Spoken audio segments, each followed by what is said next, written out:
जरा कल्पना कीजिए, एक रात अचानक आपको अपना घर, अपनी जमीन, अपनी उस मिट्टी को जिसमें आपने बचपन में खेला है, अपनी हर याद को पीछे छोड़कर एक अनजाने सफर पर निकलना पड़े।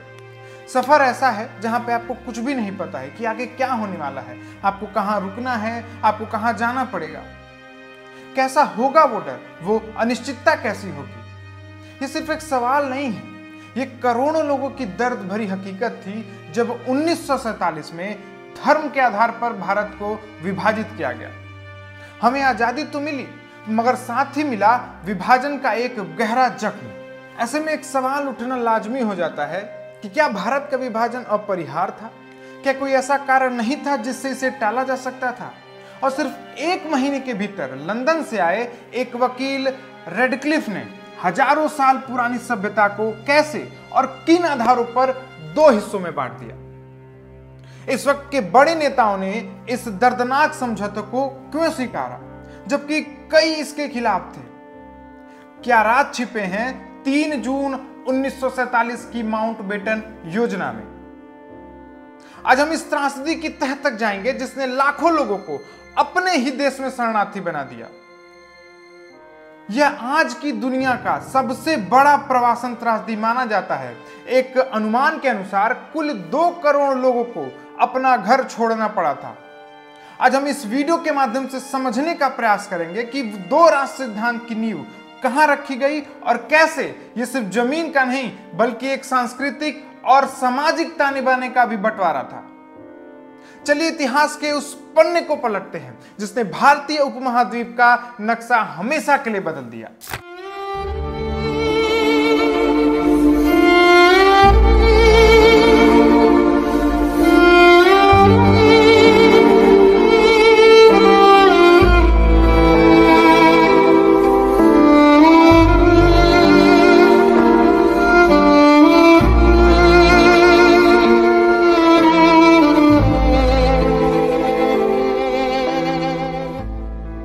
इतिहास के कालक्रम में भारतवर्ष की सीमाएं अत्यंत विशाल नजर आती हैं। विष्णु पुराण के अध्याय 3 भाग 2 का अगर हम लोग देखें तो उत्तर यत्र समुद्रस्य हिमाद्रश्च व दक्षिणम वर्षम तद भारतम नाम भारती यत्र संतति। जो उत्तर में हिंदू कुश पर्वतमाला से लेकर दक्षिण में इसकी सीमा कन्याकुमारी के चरणों को छूती थी, जहां एक और पूर्व में यह ब्रह्म देश जिसे आज का म्यांमार कहते हैं तक फैला था, वहीं पश्चिम में इसकी सीमाएं सिंधु नदी के पार तक जाती थी। इतना विशाल, भव्य और दिव्य था हमारा अखंड भारत। 1857 के महान क्रांति के बाद ब्रिटिश हुकूमत ने एक कठोर सबक सीखा।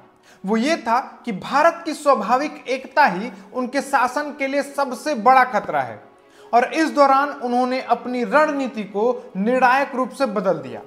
अब उनका एकमात्र सिद्धांत था बांटो और राज करो, जिसका सीधा अर्थ था देश की सदियों पुरानी एकता को तोड़ो और समुदायों के बीच दूरी पैदा करो। यह विभाजनकारी रणनीति तब और स्पष्ट हुई जब 1871 में एक ब्रिटिश अधिकारी W. हंटर ने अपनी विवादास्पद पुस्तक द इंडियन मुस्लिम्स लिखी। इस किताब में हंटर ने मुसलमानों में भरी हुई गहरी निराशा और असुरक्षा की भावना को सामने रखा। हंटर का मानना था कि अगर मुस्लिम समुदाय को कुछ विशेष प्रोत्साहन और सहूलतें दी जाएं तो अब ब्रिटिश सत्ता के साथ लाभ का सौदा होगा। हंटर की यह सलाह अल्पसंख्यक समुदाय की असुरक्षा पर आधारित होने के बावजूद इसका मुख्य राजनीतिक उद्देश्य था मुसलमानों को अखंड राष्ट्रीय मुख्य धारा से अस्थायी रूप से दूर रखना। इसी रणनीति ने भारत में सांप्रदायिक राजनीति की नींव रख दी, एक ऐसी नींव जिस पर विभाजन की पूरी इमारत खड़ी होनी थी। W. हंटर द्वारा बोया गया विभाजनकारी वो बीज तब फूलने फलने लगा जब सर सैयद अहमद खान ने सांप्रदायिक अलगाव को वैचारिक आधार दिया। मैं एक उदार राष्ट्रवादी था और मेरा मकसद मुस्लिम समाज में इस्लाही बदलाव लाना था। आरंभ में मैंने हिंदू मुस्लिम एकता की वकालत की थी, लेकिन वक्त के साथ बढ़ते राष्ट्रवाद ने मुझे परेशान कर दिया। जैसे ही मुझे यह एहसास हुआ कि सत्ता अकेले हिंदुओं के हाथ में जा सकती है, मैंने मुसलमानों को अंग्रेजों से मेलजोल बढ़ाने पर जोर दिया। 1887 के बाद से मैं अपने कॉलेज के प्रिंसिपल मिस्टर थियोडोर बैक से मुतासिर हुआ। और इससे मेरी सोच में एक तब्दीली आई। मेरा मानना है कि हिंदू और मुसलमान दो अलग अलग कौमें हैं जो कभी एक नहीं हो सकती। ये मिलकर हुकूमत नहीं कर सकते। शिक्षा के बहाने उन्होंने अखंड राष्ट्र की विचारधारा से विमुक्ता का मार्ग चुना। सर सैयद ने न केवल दूरी बनाने की सलाह दी, बल्कि इसके वास्तविक प्रयास में उन्होंने कई सांप्रदायिक संगठनों को खड़ा किया, जैसे 1886 का मोहम्मडन एजुकेशनल कॉन्फ्रेंस और एंग्लो मुस्लिम डिफेंस एसोसिएशन, जिसका उद्देश्य साफ था, राष्ट्रीय एकता के विचार मुसलमानों तक न पहुंचे।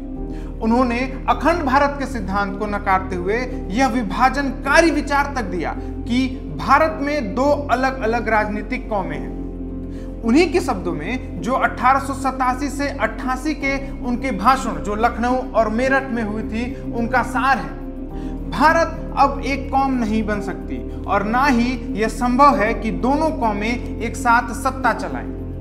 यह पूरी तरीके से एक वैचारिक आघात था, क्योंकि उन्होंने धर्म को राजनीति से जोड़कर द्विराष्ट्र का विषैला बीज बोया। कई इतिहासकारों का यहां तक मानना है कि सर सैयद ही वह पहले नेता थे जिन्होंने अखंड भारत की नींव पर पहली गहरी वैचारिक आघात डाली थी। सबसे पहले अंग्रेजी सरकार ने हिंदी और उर्दू को राजनीतिक हथियार बनाकर हिंदू और मुस्लिम समुदायों के बीच दुर्भावना भरी। इसके बाद आया सबसे घिनौना प्रयास, जो था 1905 का बंगाल विभाजन। विभाजन के संदर्भ में लॉर्ड कर्जन ने प्रशासनिक सुविधा का झूठ बोला, हालांकि उसके मंसूबे भारत सचिव को लिखे गए लेटर से साफ होते हैं, जिसका असली उद्देश्य था बंगाल को हिंदू और मुस्लिम बहुल क्षेत्रों में बांटकर इस अखंड राष्ट्र के हृदय को चीर देना।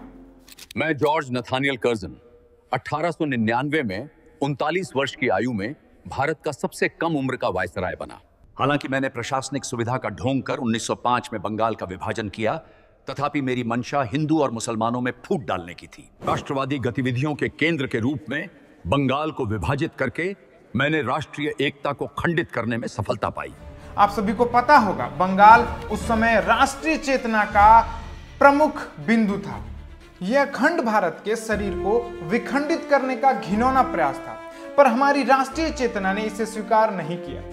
विभाजन के विरोध में स्वदेशी आंदोलन हुआ, जिसमें हमने विदेशी कपड़ों की होली जलाई, हमने अपने चरखे से सूत काटा और स्वदेशी को प्रचार और प्रसारित किया, जिसने अंग्रेजी सरकार के मंसूबों पर पानी फेर दिया, क्योंकि अंत में इस सरकार को 1911 में इसे रद्द करना पड़ा। लेकिन ध्यान देने वाली बात यह है कि वो अपने मंसूबों में सफल हो चुके थे। उन्होंने फूट डाल दी थी हिंदू और मुस्लिम के बीच। महामहिम, हम अलग कौम हैं, हमें सरकारी कामकाज के सभी स्तरों पर अलग नुमाइंदगी चाहिए। पृथक निर्वाचन मंडल में हमारी कौम के लोग ही चुनाव में खड़े होंगे और वोट भी कौम के लोग ही करेंगे। पृथक निर्वाचन मंडल जैसी राजनीतिक मांग को मैं 1909 के सुधारों से लागू करवाऊंगा। अब खुश? स्वदेशी आंदोलन में जिस प्रकार हमने एकजुटता दिखाई, ब्रिटिश शासन को यह लगने लगा कि अब अगर ऐसा ही चला तो वो ज्यादा दिन तक अपने मंसूबे में सफल नहीं हो पाएंगे। इसी कारण ब्रिटिश सरकार ने अब भारत की राजनीतिक आत्मा पर हमला करने का प्रयास शुरू किया। इसके लिए उच्च वर्ग के सांप्रदायिक नेताओं का एक प्रतिनिधि मंडल खड़ा किया गया, जिसका नेतृत्व आगा खान ने किया था।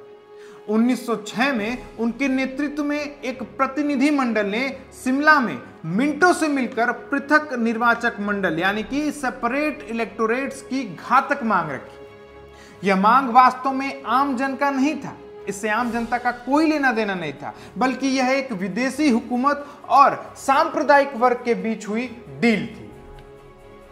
आगा खान ने ही राष्ट्र को धर्म के आधार पर राजनीतिक रूप से बांटने की साजिश को संस्थागत रूप दिया।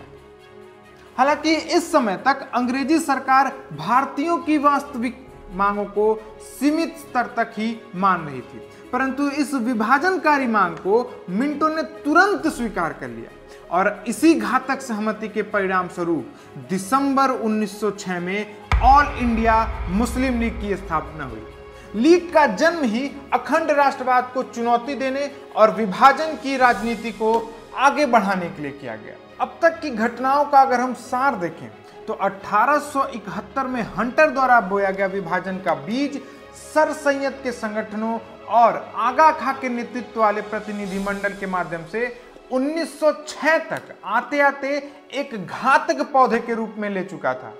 अखंड भारत की एकता पर यह पहला बड़ा आघात था जिसने विभाजन की कहानी को निर्णायक मोड़ दिया।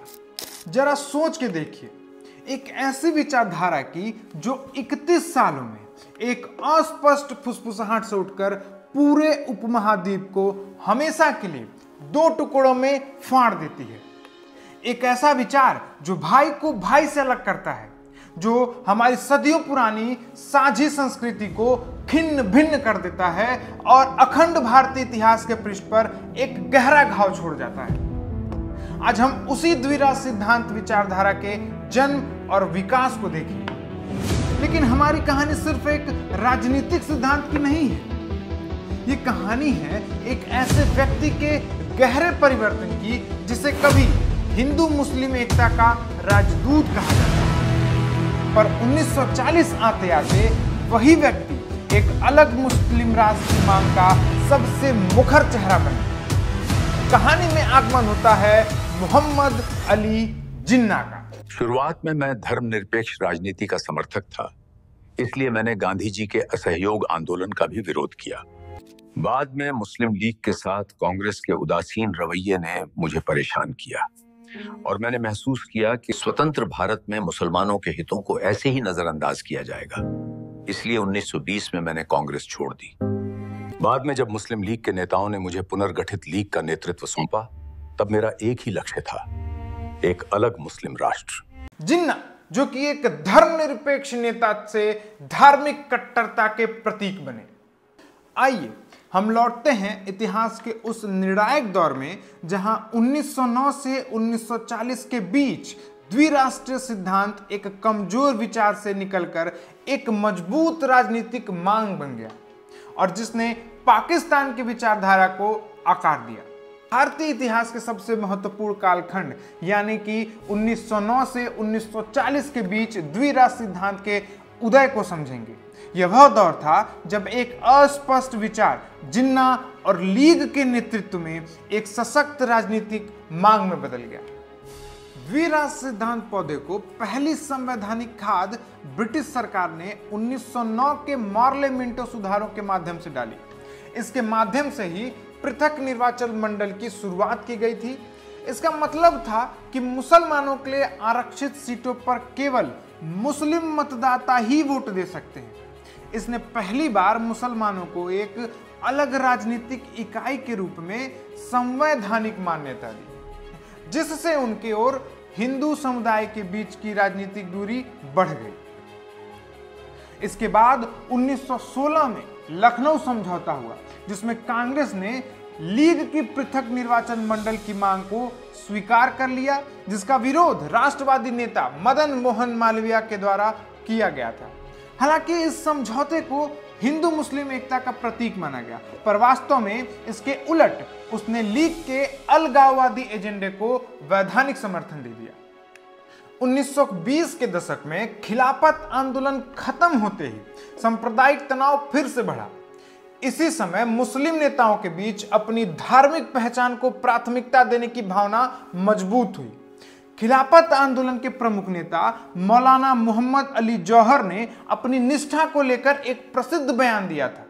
उन्होंने खिलाफत के संदर्भ में कहा था कि यह सोचना सबसे बड़ी भूल होगी कि भारत के बाहर जो कुछ हुआ उसके आधार पर हिंदू मुस्लिम मतभेद समाप्त या खत्म हो जाएंगे। मैं पहले मुस्लिम हूं और उसके बाद ही भारतीय। मेरी पहली निष्ठा मेरे धर्म के प्रति है। यही भावना ही द्विराष्ट्र सिद्धांत की वैचारिक नींव बनी।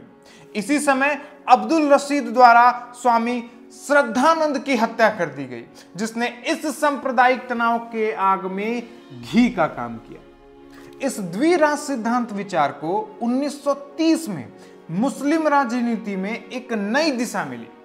लीग के इलाहाबाद अधिवेशन में अल्लामा मोहम्मद इकबाल ने पहली बार उत्तर पश्चिमी भारत में मुसलमानों के लिए एक अलग राज्य का स्पष्ट विचार प्रस्तुत किया।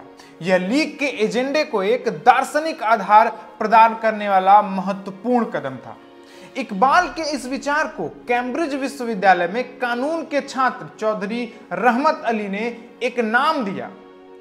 उसने 1933 में अपने प्रसिद्ध पैम्फलेट नाउ और नेवर, अभी या कभी नहीं में पहली बार पाकिस्तान शब्द गढ़ा।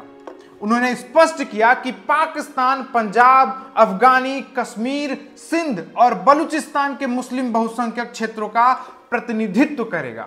इस पैम्फलेट ने द्विराष्ट्र सिद्धांत को एक स्पष्ट भौगोलिक और भावनात्मक नाम दे दिया। अब आते हैं उस कालखंड में जिसने भारतीय राजनीति की दिशा ही बदल दी। दरअसल हुआ ये कि 1937 के प्रांतीय चुनाव में कांग्रेस की शानदार जीत हुई, जबकि मुस्लिम लीग का प्रदर्शन निराशाजनक रहा। कांग्रेस ने 6 प्रांतों में अकेले सरकार बनाई और लीग के साथ सत्ता साझा करने से इनकार कर दिया।